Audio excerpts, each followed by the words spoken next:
मैंने आलू को उबाल लिया है, आलू को छील लिया, फिर मैंने कढ़ाई रखी, कढ़ाई रख के मैंने छोटा चम्मच तेल डाला और इसमें मैंने गेर दिया जीरा। जीरा गेरने के बाद मैंने डाल दी इसमें प्याज।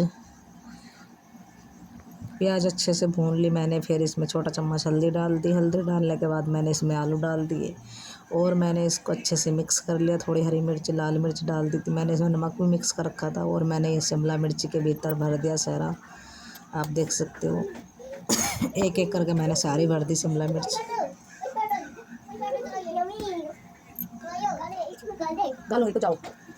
तब तक ये सारी भरी थी, मैंने कढ़ाई रख दी थी। कढ़ाई रख के मैंने इसको फ्राई करने के लिए घेर दिया और आप देख सकते हो हमारी सब्ज़ी बन के तैयार हो गई। जब तक सब्ज़ी बनती है मैंने आटा लगा दिया। आटा लगाने के बाद में बच्चों को भूख लगी तो मैंने जल्दी जल्दी रोटी सेकी। रोटी सेक के मैंने बच्चों की थाली तैयार करी, ये देख सकते हो। ये मैंने अपने लिए करी और आ जाओ आप भी खा लो फ्रेंड्स सभी। Thank you, welcome.